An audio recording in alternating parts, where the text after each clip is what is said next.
There have been a series of thefts in student residential neighborhoods. We spoke to DPS about how not to be a victim. And police are learning new details about the shooter at YouTube headquarters yesterday. We're tracing the steps she took. Plus, the USC Concerts Committee announced the headliners for this week's SPRINGFEST. Annenberg TV News is next.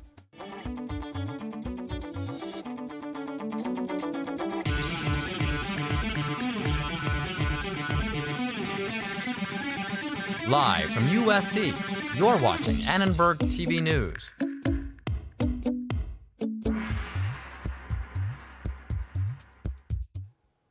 DPS surveillance photos show a series of cell phone thefts close to campus, thefts making some students very nervous.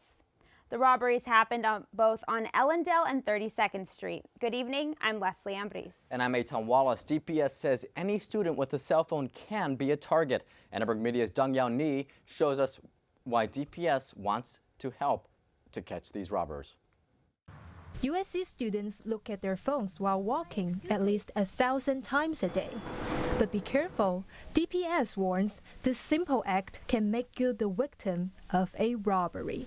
And thieves look for people who are alone, who have an expensive cell phone, and they're targeting them.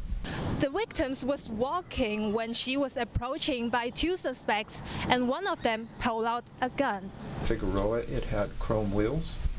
The two suspects are still unknown, but a surveillance camera captured their car.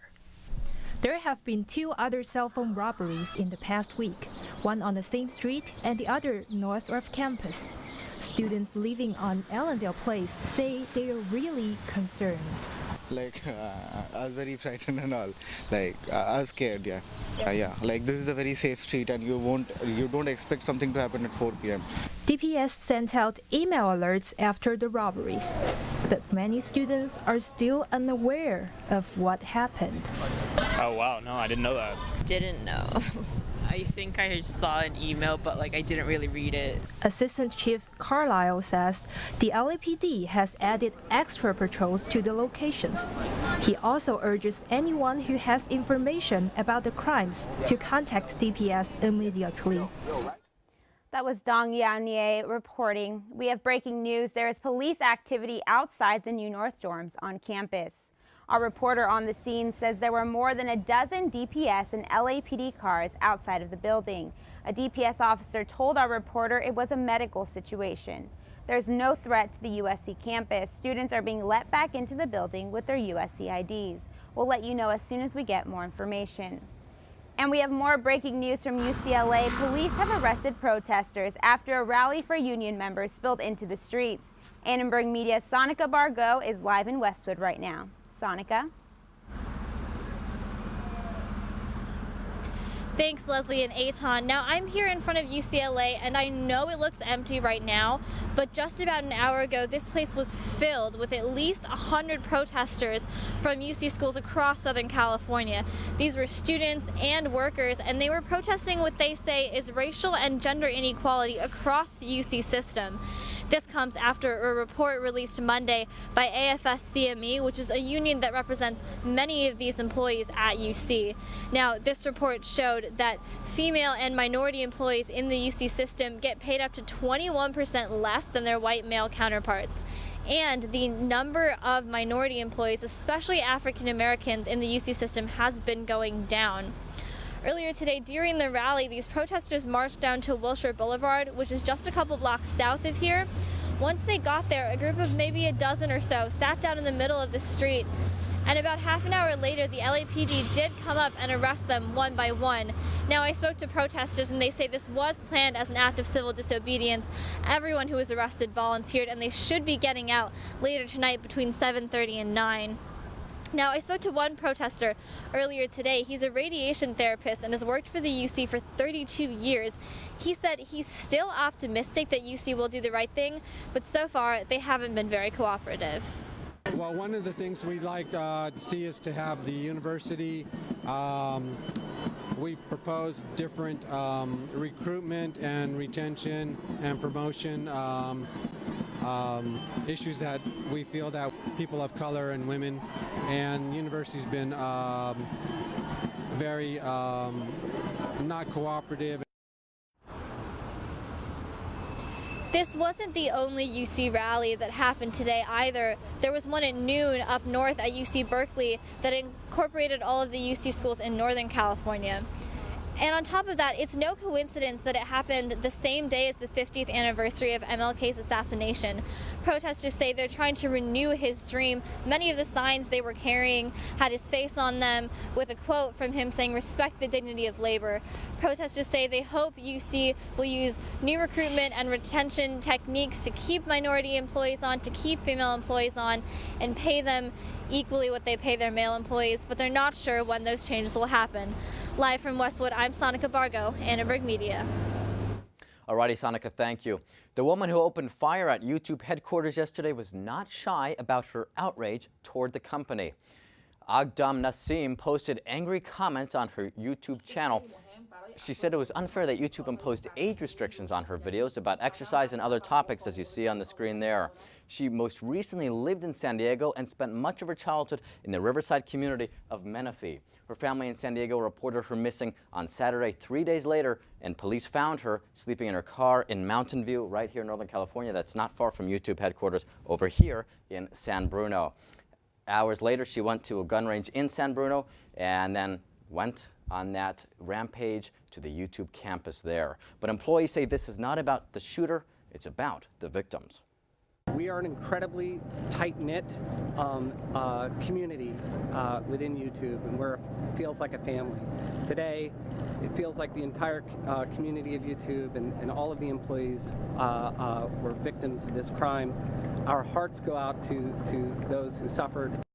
2 of the victims were released from Zuckerberg's San Francisco hospital today, and the 3rd victim is improving. His condition was upgraded from critical to serious. Leslie? Thanks, Eytan. Facebook announced today that personal information of up to 87 million may have been compromised in the Cambridge Analytica scandal. That's up from their previous estimate of 50 million. The company said it would start telling users on April 9th whether their information may have been shared with Cambridge Analytica. USC SPRINGFEST begins Saturday at 5 p.m. on McCarthy Quad. The concert committee just announced the lineup for the event, and security will be tighter than last year. The concert committee announced that indie rock band Glass Animals will headline the event. Rapper Playboi Carti and Sheck West will perform at McCarthy Quad too. Students tell us they're excited to see the show. A lot of people I've talked to aren't interested in coming just because of the experience I had last year, so they're kind of opting to skip it. Yeah, I remember I waited for so long in McCarthy Quad, and then we came early and we were really close, and then the crowds behind us were so aggressive that my friends and I had to leave. We just couldn't handle it. So I think advertising it as a USC only event and not having a bring your family, bring your friends kind of mentality is a lot better idea. I personally like Glass Animals a lot, so I'm pretty excited about that, but I don't know any of the other artists. Last year, the event was shut down because of overcrowding, so here are the new rules. Outside guests are no longer allowed to attend. Students have to pre-register online. If you leave, you're not allowed to re-enter the concert. There'll be increased fencing around the event and more security too. We're going from 7 acts and the whole long day thing to a shorter lineup and a later opening time, which we think will add to the experience of the event because it'll be darker and we could really focus on putting our money towards the bigger names. We're having USC student registration as opposed to just coming in and just showing your USC ID, stuff like that. We're trying to make it much more secure, much more efficient, and this way we're able to gauge how many people actually come to these shows for future events and see maybe we could expand a different venue.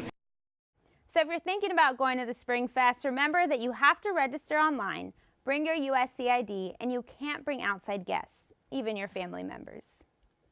President Trump signed a proclamation today to send the National Guard to protect the U.S.-Mexico border. This is the latest act in his effort to combat illegal immigration. We have very bad laws for our border. Until we can have a wall and proper security, we're going to be guarding our border with the military. It's certainly not something that the Mexican government welcomes, but as soon as we have further clarification, we can expect to have a better idea of where we are. Trump's comments drew questions and concerns, as some feel he is overstepping traditional military limits. Trump also said he is turning to the military for help because congressional Democrats don't want to financially support a border wall. Today marks the 50th anniversary of Dr. Martin Luther King Jr.'s assassination. Dr. King was a civil rights activist known for his "I Have a Dream" speech. I think also that Martin Luther King is kind of his life was very important, but I think he represents a lot more than just himself. I think he represents a movement. The uncanny ability for him to not only speak out, but to do it in a way that was attractive, that was elegant, that was well thought out, made him not only a great leader, but a great person for people to look up to. Dr. Martin Luther King Jr. was killed 50 years ago today at a motel in Memphis, Tennessee. He fought hard for equal rights for all people, no matter their race. Today, people from all around the country are remembering his loss. He didn't even live, I think, beyond the age of 40 years old, you know? But you think about what he was able to accomplish in that time period. But in any case, you know, Dr. Martin Luther King was extremely committed towards not simply just racial equality and equity, but really committed to social justice, social equity. Dr. Martin Luther King Jr.'s legacy still lives on even 50 years after his death. People are still inspired by his civil rights contribution within American society. The ACLU is defending prisoners' rights in Orange County. We'll tell you why. And USC dining halls are making a big push to go green. See how it will affect you. Plus, local high school students got the chance to experience distracted driving. We'll tell you more next. Guess what? I have some news for you. There's free food right there, junk food. Do you see that truck? Oh, jeez. It's a 2 Michelin star chef. All for free, ladies and gentlemen. All for free. Here we have a panzanella with summer vegetables and pesto. Enjoy. How we doing? Fantastic. So what do you got going on underneath that plate there? This food is really about to be thrown away. Yeah. Is there something wrong with this food? Where did you get it from? From farmers markets. They put aside the ugly vegetables and the ugly fruits. Carrot top, soft avocados. It was all food that was going to be discarded. Even the drink you had is made from like a little bruised peach. Did it taste a little bruised? Great. It was good. The average person throws away 24 pounds of food a month. That's a lot. Isn't that a lot? Go visit SaveTheFood.com for more information. Thank you. Junk food time!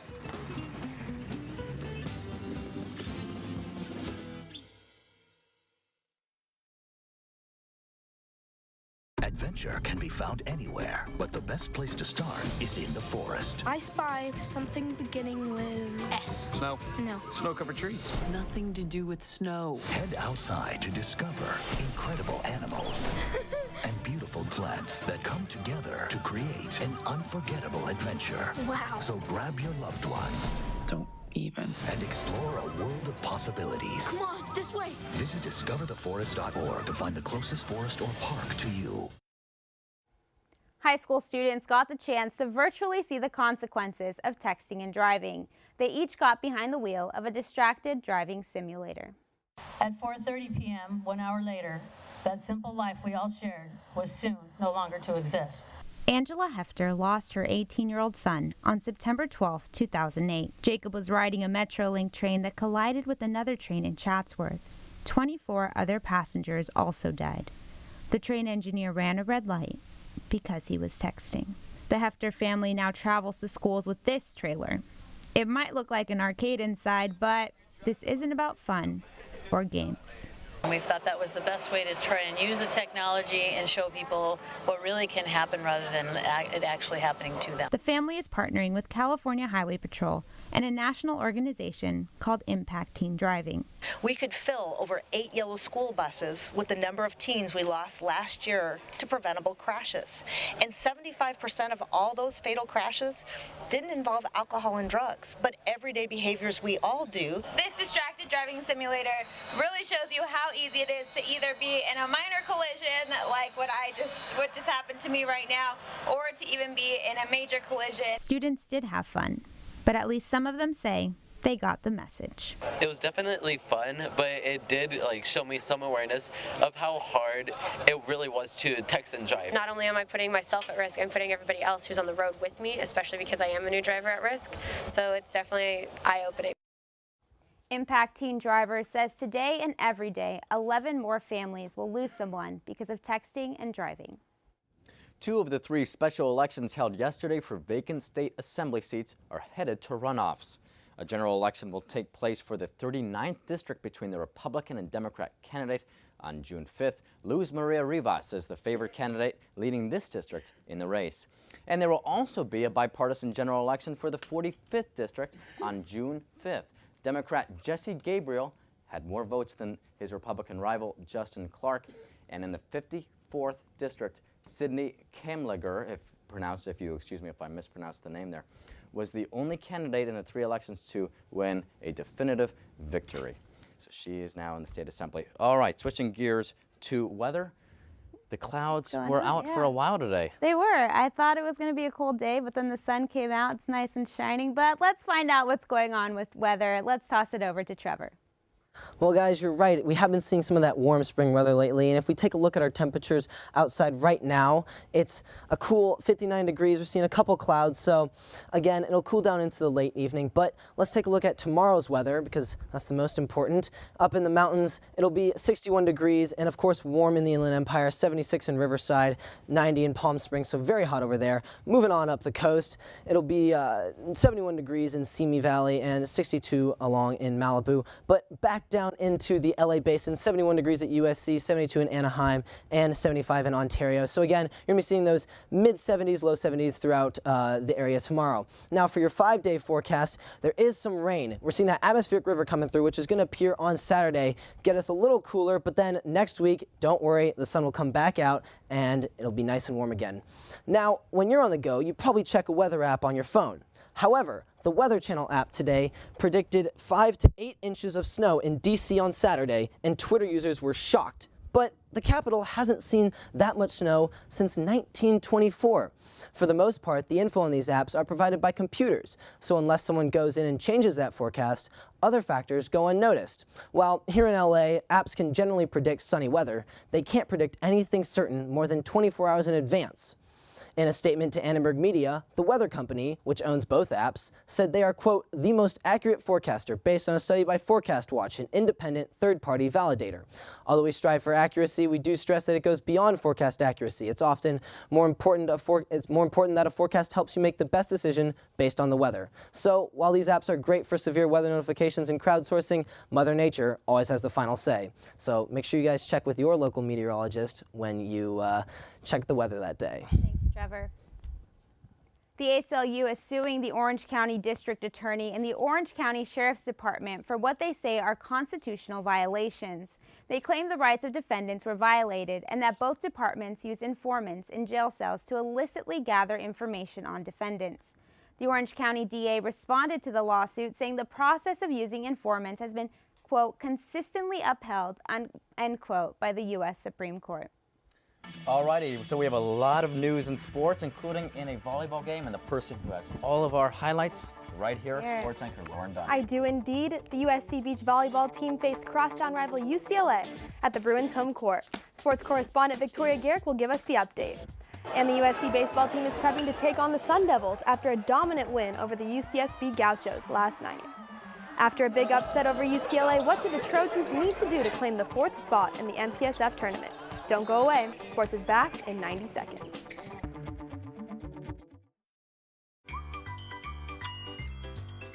Fancy pants peanut butter? A big screen television? You haven't even bought a sofa yet.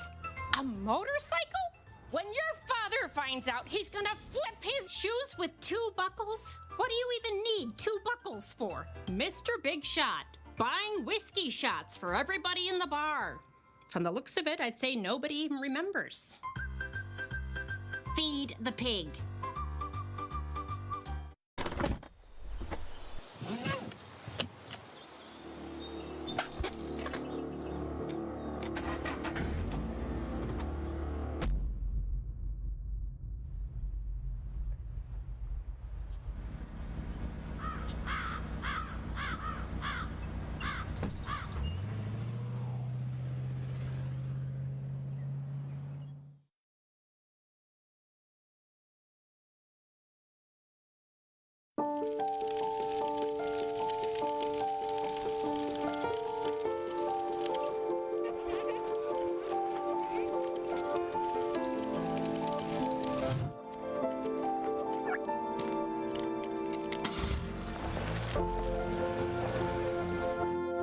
Did you know parking over tall, dry grass can spark a wildfire?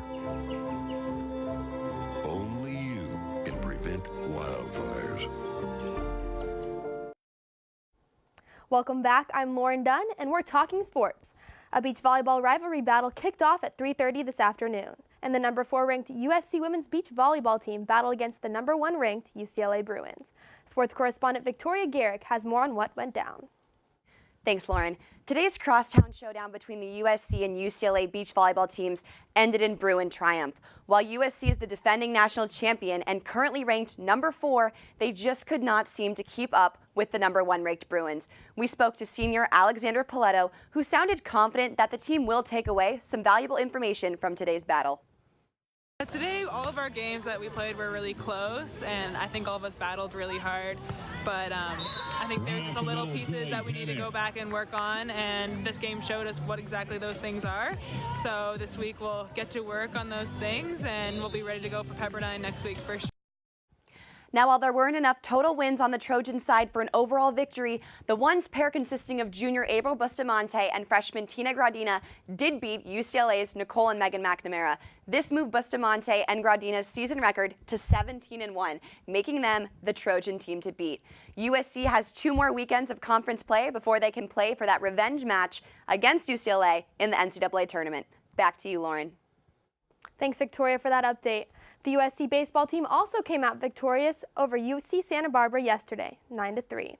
Clearly, the high point was the success the Trojans found at the plate. Head coach Dan Hubbs shared what they need to do to continue this win streak. We're going to have to stay low and hard. If we go after the pitcher like we did on Tuesday, then I think it has a chance to be a really good weekend for us offensively, and I'm hoping that the confidence the kids should have gotten from yesterday with 9 runs and 15 hits will carry into the weekend. The Trojans had 15 hits on the road in 6 different innings. In fact, each player in the starting lineup came up with a hit yesterday. Although the Gauchos took the lead with 2 runs in the first inning, the Trojans quickly came back to take a commanding lead. Next, USC heads east for a 3-game Pac-12 series against Arizona State, starting on Friday. The Sun Devils are ranked 5th in the conference, 4 spots above USC, so a trio of wins over ASU could really boost the Trojans in the pack. Now, the men's volleyball team had an exciting weekend. The Trojans beat crosstown rival UCLA in their last home match of the season. Their season may not have met expectations, but a victory over the Bruins was certainly sweet. Now the Trojans prepare to hit the road for their final 2 games of the regular season. Their performance this week will determine their seeding in the MPSF tournament. If they beat both Grand Canyon and Concordia, the team would take the 4th seed and be the host of a quarterfinal match. If they lose one or both of their last matches, they could fall between 5 and 7 and have to play on the road. Now moving it over to the field, the women of Troy face off against the Colorado Buffaloes on Friday. Sophomore attacker Izzy McMahon gave some insight into how the team is preparing for Friday. I think it's just going to come down to, who wants it more, and it just starts with the little things like ground balls, hustling to the 50-50s, who gets the draw, and I think whoever does that controls the small things, the hustle plays. I think will come out with the win, and we've been preparing already for Colorado. We obviously we had a tough game with them going into overtime, so I think this next game is going to be pretty fun. The 16th ranked women of Troy hope to have a strong showing against the 18th ranked Buffs before they head back to the West Coast. They stop in Eugene, Oregon to play the Ducks on Sunday. Now the USC men's tennis squad squares up against their rivals on the other side of town, the UCLA Bruins. The 14th ranked Trojans have to play at their best if they have any hope of coming out with a win over the number 4 ranked UCLA squad at home on Friday. Now in some pro news, the New England Patriots traded wide receiver Brandon Cooks to the Los Angeles Rams. They did this in exchange for the 23rd pick in the 2018 draft. And while at the Patriots, Cooks totaled an impressive 65 receptions for 1,082 yards and 7 touchdowns. His speed will be a welcome addition to the Rams roster. Now for all of you golf fans out there, the most high-profile tournament of the year, the Masters, starts tomorrow. 87 of the world's best golfers take the green. And yes, Tiger's back, and he's on a mission. Tiger will be joined on the green by many talented players, including Jordan Spieth, Justin Thomas, and Roy McIlroy, and many more. Now, Shohei Ohtani, the Angels' newest star, got his first career home run in last night's win over the Cleveland Indians. And he just got another one today in the 3rd game of their home series in the 5th inning. He'll be an exciting one to watch throughout the rest of this season. So, any Angels fans at the desk today? Oh, yeah. Oh, no. Oh. We got a rivalry. Oh, yeah. You know what they say? Go Halos. I love it. Hopefully their budget issue can We'll make the see, team to the yeah. playoffs. So anyways, great. So USC dining halls are cutting back on one common utensil. We'll tell you what that is next. 1 in 6 seniors faces the threat of hunger, and millions more live in isolation. America, let's do lunch. Drop off a hot meal and say a quick hello. Volunteer for Meals on Wheels by donating your lunch break at americaletsdolunch.org. 迷惑ボーイ。ここはなんとかしなくちゃ。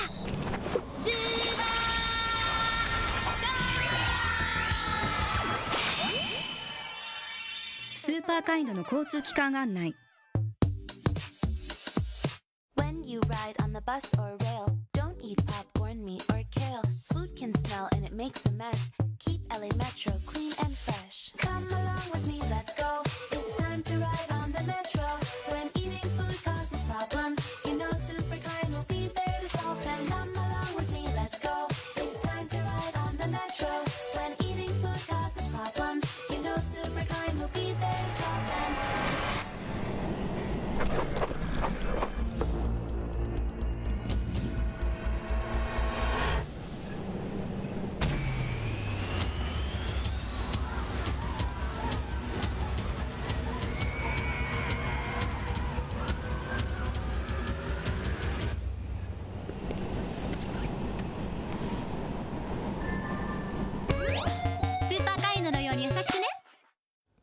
Get this, plastic straws will no longer be offered in USC dining halls starting this fall unless they are specifically requested. More than 1,000 people signed a petition starting this past month, calling for the removal of the straw. The removal of straws is a good thing. It's a first step towards basically creating a more sustainable USC or more sustainable residential dining process. For one, it shows that when students put their collective voices and their actions towards an initiative on campus, it can happen. So many students signing that petition is what helped make the No Straws campaign work.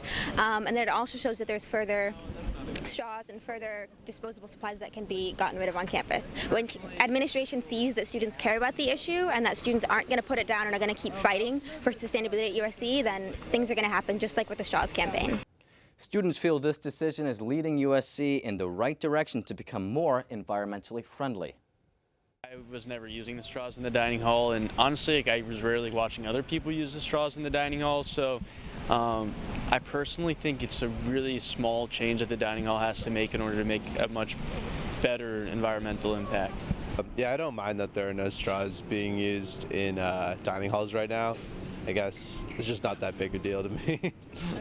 This Friday from 1 to 3 p.m., the E-Corps and the Environmental Student Assembly are having a sustainability rally in front of Tommy Trojan. Thanks for watching Annenberg TV News. From everyone at Annenberg Media, I'm Eytan Wallace. And I'm Leslie Ambriz. You can watch us on the web at uscannenbergmedia.com. And I want to wish a very happy birthday to my co-anchor here, Eytan. Happy birthday. Good night, everybody. Thank you.